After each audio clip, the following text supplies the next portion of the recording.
Hello my dears, and welcome back to my corner of the internet. I'm Shannon, and today I've got another book talk video to share with you guys.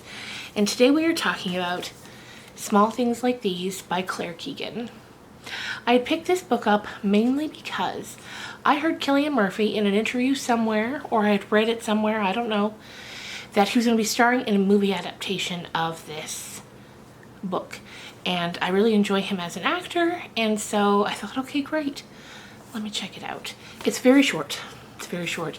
You can read it in 1 or 2 sittings. And what I didn't know before going into this is this book takes place in the weeks leading up to Christmas. So this is a perfect Christmas read.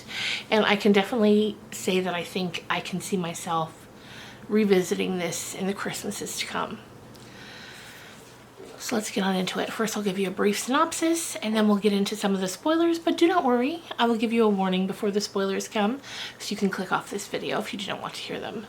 So, this book is about a man named Bill Furlong, and he lives in Ireland, and it's 1985. And like I said, it's the weeks leading up to Christmas. And now, Ireland in 1985, you know, there was a lot of struggle going on. Factories were closing, people were doing without, there was a lot of struggle. But Bill himself and his family, they're doing all right, you know, they've got enough to get by. And, you know, they never have to wonder how they're going to eat or anything like that. Bill is a coal merchant, so he supplies like energy to people in the form of coal and logs. And he's got a little business going. He's got a few people working for him. And, you know, he's a well-respected member of the community. Basically from there, we see Bill going about his business, making his deliveries throughout town. And one day when he goes up to the convent, he makes a rather startling discovery, and it's something that continues to haunt him as the days go by. And as we get to know more about Bill and his background, we get to understand why that is. And that's the basic gist of the story. Like I said, it's very short. It's only about 100 pages. Saying any more than that would definitely be considered spoilers. So if you don't want to hear them, beat it. And I'll see you in the next video. Anyway, now that they're gone, let's get into it. So basically, we learn about Bill and how his mother was taken in by a woman named Mrs. Wilson when she was young and pregnant and unwed, and led into her home where she's given a job, and other people live there and work there as well. One of those people being a man named Ned, who Bill, as a small boy, develops sort of a fondness for and a relationship with. And anyway, Bill is really impacted by the way that this woman took his mother in. And by doing so, gave her and him a life that just would not have been possible if his mother had been left out on the streets, basically. So, like I had mentioned previously, when he's doing his deliveries, around town, he goes up to the convent, and the first time he's there, he sees a bunch of these young girls on their hands and knees scrubbing the floors. And basically there's the convent up there, and then there's the school attached to it. And of course, in Ireland in the 1980s, the church is a very big presence in, I'm sure, any small town. You know, you've got the Catholics and the Protestants, and yeah, and the basic message to the people of the town is you do not get involved in the church's business, basically. And if you see anything that's a little off, you don't say anything, especially because Bill has 5 young daughters who are going to the school. I think it's St. Margaret's School, or will be going to the school, so he doesn't really want to ruffle any feathers, or at least he's told not to ruffle any feathers. Anyway, this first day when he goes up, he's looking for a nun to make the delivery, and he sees these girls on their hands and knees, scrubbing the floors. And he knows this is like sort of a home for wayward girls.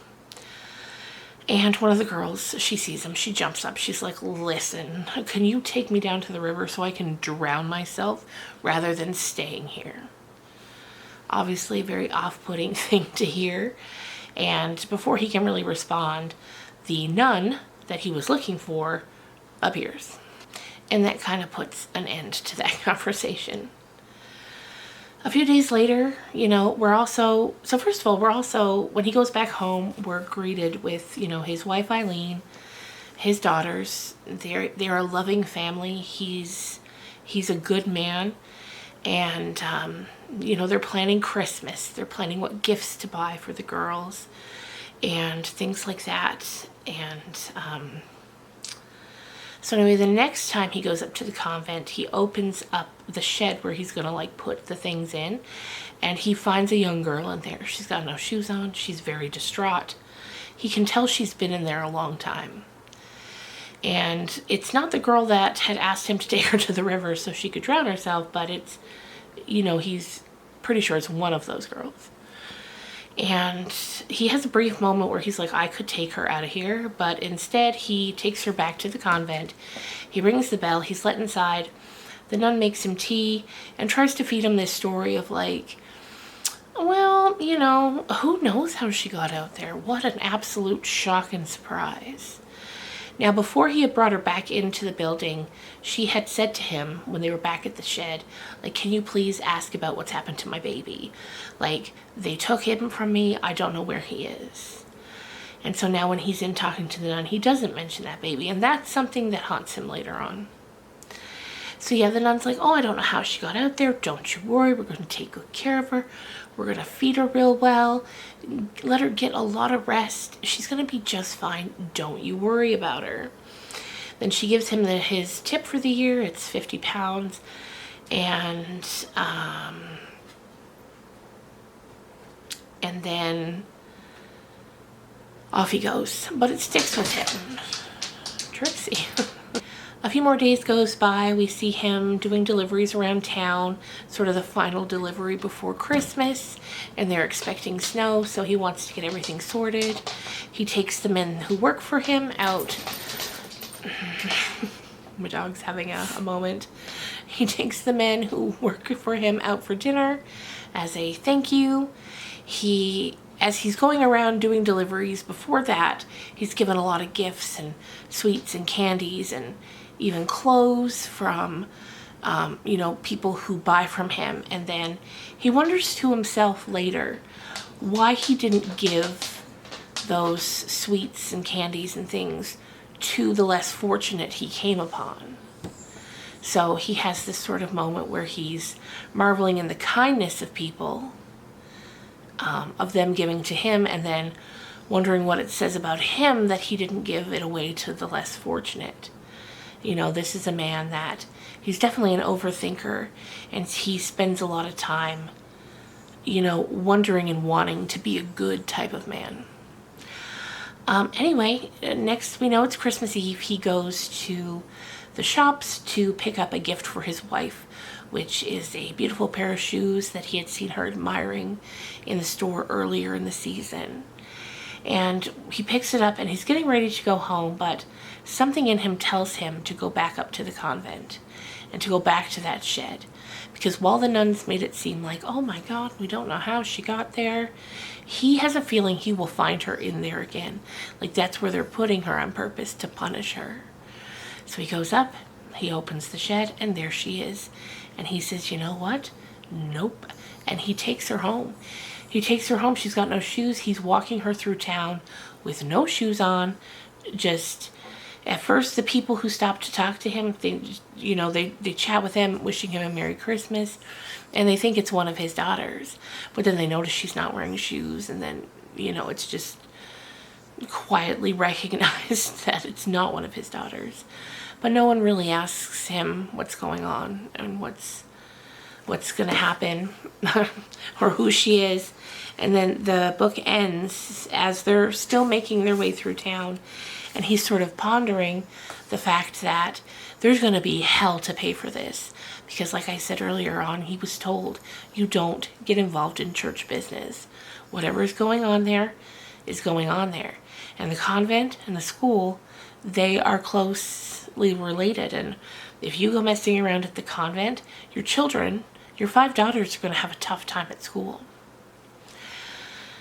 So he's walking through town with this poor young girl named Sarah, who's obviously been very abused over the years. And, you know, she's got this baby, and who knows where that baby is.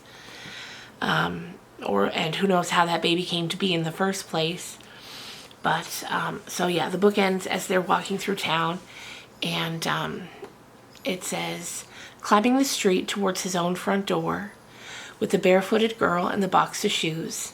His fear more than outweighed every other feeling, but in his foolish heart, he not only hoped, but legitimately believed that they would manage. And I just thought that was a very fitting ending. You could kind of say that this novella feels like the first part of a longer novel. Like, you feel like this could go on, and like we could learn like what's going to happen. What hell is he going to have to pay for what he's done? And just before that final sentence, when he starts to feel the fear, he recognizes that he's also never felt this happy. He can't remember a time that he has felt this happy, because he has been able to do for this girl what was done for his mother and in turn for him. And I just thought it was a beautiful story, and there are parts that brought a tear to my eye, and I cannot wait to see the adaptation. As I was reading, I kept picturing Keegan as Bill, and I can't wait to see what he does with the character and what the script becomes. Because, you know, I'm sure it'll be a full-length movie, so I'll be interested to see the parts that are elaborated on. But yeah, my dog is here curled on my lap. I don't know if you can hear her, but she is just in all her joy right now. She's having her little head rubbed, and she loves it. Anyway, that is Small Things Like These by Claire Keegan.